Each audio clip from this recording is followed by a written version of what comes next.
सोचिए दोस्तों, आज से 22 करोड़ साल पहले ये पृथ्वी कैसी रही होगी। जाहिर है आज जैसे हम दुनिया को देखते हैं ऐसी तो बिल्कुल नहीं थी। उस समय दुनिया का नक्शा भी ऐसा नहीं था। भारतवर्ष जैसे देश एग्जिस्ट नहीं करते थे उस समय। यानी कि भारतवर्ष का जो उत्तरी हिस्सा है, जो नॉर्दर्न इंडिया है, वो यूरोप का पार्ट था, जबकि भारतवर्ष का जो दक्खन यानी जो सदर्न इंडिया है, प्लेटो इंडिया, वो दरअसल अफ्रीका महाद्वीप का एक पार्ट हुआ करता था।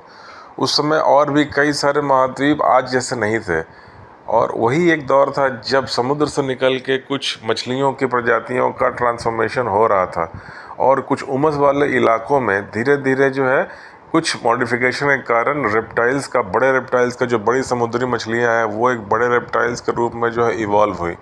और वही एक पीरियड माना जाता है कि ये एक एज था जब विशालकाय छिपकलियां यानी कि जो रेप्टाइल्स जिसे कहते हैं, जैसे बाद में हम डायनासोर के नाम से भी हम जानते हैं, उनका जन्म हुआ। और ये विशालकाय रेप्टाइल्स यानी ये जो छिपकलियां थी, इन्होंने लगभग 14 करोड़ साल तक पृथ्वी पर राज किया। उस समय मैमल्स यानी कि जो गर्म खून के प्राणी हैं, जिसमें कि इंसान या जो शेर, हाथी, इस तरह के जानवर नहीं थे। केवल जो है 3 तरह के उस समय जानवर हुआ करते थे। समुद्री जीव जिसमें कि मछलियाँ वगैरह थी, और जो है धरती पर बेसिकली सिर्फ रेप्टाइल्स यानी कि ये जो छिपकलियाँ, सांप और कुछ उड़ने वाले पक्षी थे। ऐसा माना जाता है कि रेप्टाइल से ही जो है बाद में पक्षियों का भी एवोल्यूशन हुआ। तो चलिए, जब अगर हम डायनासोर की बात करें तो इसमें हम जानते हैं कि इसमें 2 तरह के होते थे। जैसे कि सारी छिपकलियाँ या रेप्टाइल सब मांसाहारी होते हैं। आज के ज़माने में अगर हम देखें तो कोई भी जो है घास फूस खाने वाले रेप्टाइल्स नहीं है। सांप हो, मगरमच्छ हो, ये सब मांस खाते हैं। लेकिन जो ये डायनासोर्स थे, इसमें कुछ प्रजातियां मांसाहारी थी। जैसे कि मांसाहारी प्रजातियों में टी रेक्स यानी कि ट्राइनोसोरस रेक्स, एलोसोरस, स्पाइनोसोरस, इस तरह की जो है प्रजातियां ये मांसाहारी थी। इनके नुकीले दांत होते थे, शरीर कुछ उपेक्षाकृत छोटा होता था, और ये फुर्तीले होते थे, बहुत तेज़ी से मुड़ सकते थे। जाहिर है शिकार करने के लिए इनकी बनावट ऐसी प्रकृति ने बनाई थी। इसके अलावा डायनासोर की कई सारी प्रजातियां ऐसी थी जो कि पूरी तरह से आपको जान के आश्चर्य होगा कि वो एक तरह से हर्बीवोरस यानी कि घास फूस और पेड़ पौधे खाने वाली थी। और इसके पहले हम ये बता दें कि जो मांसाहारी प्रजातियां थी, जैसे कि टी रेक्स को सबसे ख़तरनाक शिकारी माना जाता था उस ज़माने में। और जो टी रेक्स, ये जो डायनासोर थे, ये कई बार दूसरे जानवरों का शिकार करने के अलावा खुद अपने ही प्रजाति का शिकार करते थे। यानी एक डायनासोर टी रेक्स दूसरे डायनासोर टी रेक्स का शिकार करके खाता था। ये भी जो है इनमें, जैसे कि आज भी रेप्टाइल्स में आप देखेंगे बड़ा सांप छोटे सांप को निगल जाता है। तो इसके प्रमाण मिले हैं कि जो मांसाहारी डायनासोर थे ये दूसरे डायनासोर का शिकार भी करते थे अगर कोई और जानवर इन्हें नहीं मिला। इसके अलावा कुछ प्रजातियां डायनासोर्स की ऐसी थी जिसमें कि जो पेड़ पौधे खाते थे, और उनका आकार काफ़ी बड़ा होता था। जैसे कि उन प्रजातियों में कुछ जो प्रमुख नाम है वो है स्फेगोसॉरस, माफ़ कीजिएगा इनका नाम था, जैसे कि स्टेगोसॉरस, सॉरोपॉड्स। ये सब जो प्रजातियां हैं ये घास फूस खाने वाली जो है यानी कि पेड़ की पत्तियों को, डालियों खाने वाली प्रजातियां थीं। और ये जो इस तरह के डायनासोर थे, इनका जो डिस्ट्रीब्यूशन था वो आज के समय, चूँकि उस समय के जो महाद्वीप थे, जो देश थे, वो ऐसे नहीं थे जैसा हम आज अपनी दुनिया में देखते हैं, अपने नक्शे में देखते हैं। उस समय अगर हम आज के हिसाब से देखें तो इनका जो डिस्ट्रीब्यूशन था ये अधिकतर जो है साउथ अमेरिका यानी कि जो ब्राज़ील, पेरू, अर्जेंटीना, उस तरफ के इलाके में सबसे अधिक पाए जाते थे। उसके अलावा इनकी कुछ खास करके मांसाहारी प्रजातियों की संख्या ज़्यादातर अफ्रीका महाद्वीप में थी। जो इनके जीवाश्म मिले हैं, जो हड्डियों का ढांचा वगैरह भी मिला है, उसमें जो है ये कुछ यूरोप के हिस्सों में और कुछ अफ्रीका के हिस्सों में भी पाए जाते थे। तो इसमें अगर जो घास फूस खाने वाली प्रजातियां हैं उनका जो शारीरिक बनावट था, वो जैसे आप स्क्रीन पर देख सकते हैं। आज के समय जो हम जिराफ देखते हैं, जाहिर सी बात है कुछ उस ढंग की बनावट थी इनकी। शरीर इनका इतना बड़ा था ताकि जो ये गर्दन लंबी थी और ये फ्लेक्सिबल थी ताकि ऊंची पेड़ की डालियों तक इनकी पहुंच हो सके और ये उन्हें खा कर जिंदा रह सके। जाहिर है इनका शरीर उतना फुर्तीला नहीं होता था क्योंकि इन्हें शिकार करने की आवश्यकता नहीं थी। और वैसे भी आप देखें तो प्रकृति की बनावट कुछ ऐसी है कि आपने देखा होगा जो भी मांस खाने वाले जानवर हैं वो थोड़े आकार में छोटे होते हैं, जैसे कि तेंदुआ, शेर, बाघ, और जो घास फूस पेड़ पौधे खाने वाले जानवर हैं उनका आकार बड़ा होता है, जैसे कि हाथी या भैंसा, ऊँट, मतलब कितने बड़े होते हैं ये। वही चीज़ पहले भी देखने को मिलती है। जो मांसाहारी डायनासोर थे वो छोटे आकार के थे, फुर्तीले थे। जो पेड़ पौधे खाने वाले डायनासोर थे उनका शरीर बहुत ही बड़ा और जो है गर्दनें वगैरह उनकी बहुत लंबी होती थी।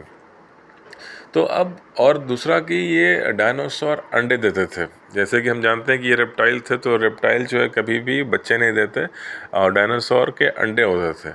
अब फिर बात है कि इतना बड़ा विशालकाय जीव और जो है उस समय मैमल्स थे नहीं, तो फिर अचानक से विलुप्त कैसे हो गया? क्योंकि डायनासोर के विलुप्त होने की कहानी भी बड़ी अजीब है। ये अचानक से जो है ये गायब हुए, और कहा जाता है कि इनके गायब होने का कारण, जैसा कि हम सब ने सुना होगा, हम जानते होंगे कि एक जो महाप्रलय आया था पृथ्वी पर, वो इसके लिए जिम्मेदार था। ये लगभग बात होगी आज से 6.5 करोड़ साल पहले की। 6.5 करोड़ साल यानी कि अब आप देख सकते हैं 22 करोड़ साल पहले इनका एवोल्यूशन हुआ था, ये अस्तित्व में आए थे, और 6.5 करोड़ साल पहले अचानक इनका विनाश हो गया, यानी कि 14 करोड़ साल तक ये पृथ्वी पर रहे थे। वो एक ऐसा समय था जब आपने सुना होगा जो मेटेओराइट, एक उल्का पिंड जो कि अंतरिक्ष से जो है बड़ी तेज़ी के साथ पृथ्वी की तरफ बढ़ रहा था। ये लगभग 10 किलोमीटर से लेकर 15 किलोमीटर तक इसका डायमीटर था, ऐसा माना जाता है इस एस्टेरॉयड का। और ये आके पृथ्वी से टकराया, और जो टक्कर की जगह आज के वैज्ञानिक मानते हैं वो मेक्सिको में है। और मेक्सिको में एक इसकी जहाँ टक्कर हुई वहाँ एक बहुत बड़ा गड्ढा यानी क्रेटर बन गया, वो आज भी मौजूद है। और उस क्रेटर की जो डायमीटर है वो लगभग 150 किलोमीटर है, और उसकी गहराई लगभग 20 किलोमीटर है। तो इससे हम अंदाज़ा लगा सकते हैं कि ये टक्कर कितनी ज़ोरदार हुई होगी। जैसे ही ये पृथ्वी से के वायुमंडल में ये घुसा ये एस्टेरॉयड, वैसे ही घर्षण के कारण इसमें आग लग गई, और ये जलता हुआ उल्का पिंड आके टकराया पृथ्वी से, जिस कारण हजारों परमाणु बम के विस्फोट के बराबर की ऊर्जा सृजित हुई, वो एनर्जी रिलीज हुई, जिस कारण कहते हैं कि तुरंत जो है एक काफ़ी जोर का, मतलब एक भूकंप जैसी स्थिति आई। ऐसा लगा कि पूरे पृथ्वी पर भूकंप सा आ गया है, और उसके कुछ ही देर के अंदर जो है समुद्र में ऊंची ऊंची लहरें उठने लगी। जो समुद्र के किनारे वाले जंगल थे वो सब जलमग्न हो गए, काफ़ी सारे जानवर जो है उसमें डूब के मारे गए।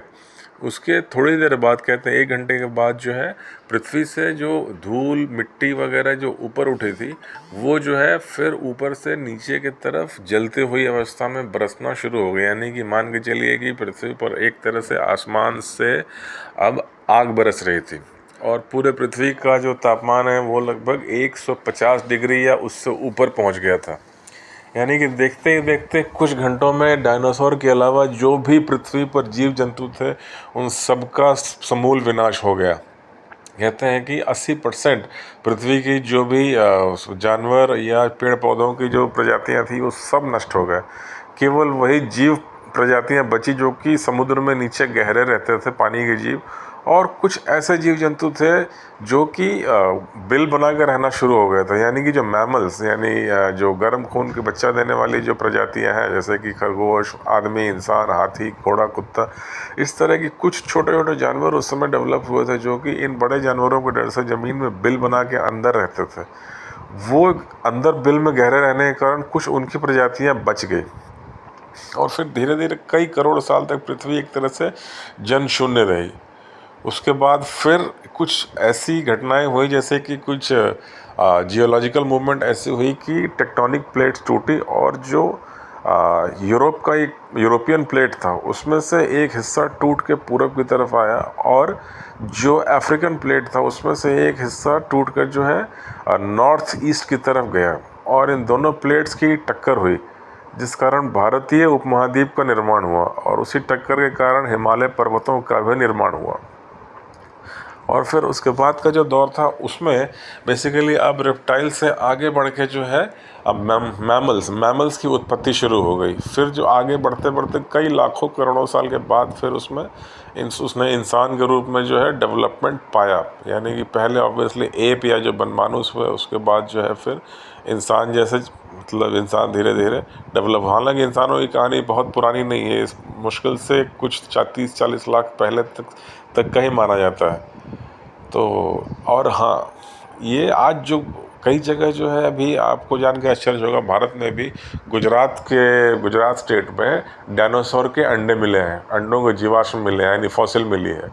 ये दर्शाता है कि इंडिया जो है ये कभी ना कभी अफ्रीका का पार्ट था, क्योंकि अफ्रीका में जिस ढंग की प्रजातियाँ पाई जाती थी और उनके जो अंडे अफ्रीका में मिले हैं उससे मिलती जुलती जो है अंडों के जीवाश्म यानी फॉसिल गुजरात में भी पाए गए थे, आज से लगभग 20-25 साल पहले। तो ये थी कहानी डायनासोर्स की और उनकी उत्पत्ति और विनाश की। अगर मेरा वीडियो अच्छा लगा हो तो प्लीज़ मेरे चैनल को लाइक कीजिए और सब्सक्राइब कीजिए और अपने दोस्तों के साथ शेयर भी कीजिए। और मिलते हैं फिर बहुत जल्दी इस चैनल पर, बात करेंगे किसी और विषय पर। और तब तक के लिए इजाज़त दीजिए। फिर से अनुरोध है कि चैनल को लाइक और सब्सक्राइब अवश्य कीजिए। मिलते हैं फिर बहुत जल्दी, तब तक के लिए बहुत बहुत धन्यवाद। आप अपना बहुत ख्याल रखिए।